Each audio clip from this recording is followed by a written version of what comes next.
Deň sa chýli ku koncu a vy počúvate večierku. Váš denný sumár správ bez zbytočností. Je 1. august a meniny má Božidara. Ak chceš niekomu zlepšiť deň gratuláciou, ešte to stíhaš. Teraz už najhorúcejšie témy dnešného dňa.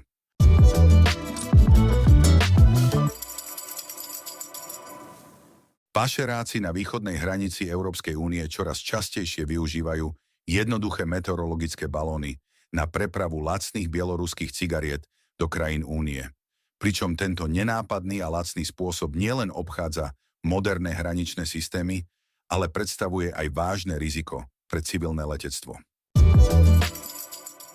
Policajt na služobnom motocykli zahynul po zrážke s osobným autom, ktorého vodič z neznámych príčin prešiel do protismeru na ceste medzi obcami Liptovská Sielnica a Huty. Predseda vlády Robert Fico ponúkol Španielsku pomoc v podobe slovenských policajtov a techniky na ochranu šengenských hraníc pred nelegálnou migráciou a pripojil sa tak k výzve talianskej premiérky Giorgie Meloniovej na razantnú reakciu Európskej únie.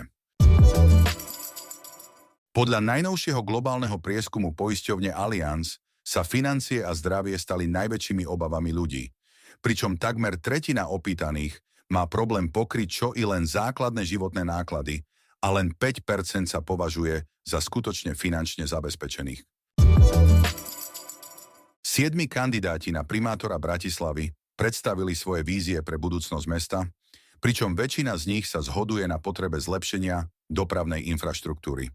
Od severnej tangenty cez nové električkové trate až po ďalší most cez Dunaj. Počet odborníkov v školských podporných tímoch na Slovensku výrazne rastie vďaka európskym zdrojom a príspevkom ministerstva školstva, no napriek tomu takmer štvrtina žiakov navštevuje školy bez vlastného podporného tímu. To je na dnes všetko. Počujeme sa zasa zajtra. Pekný večer.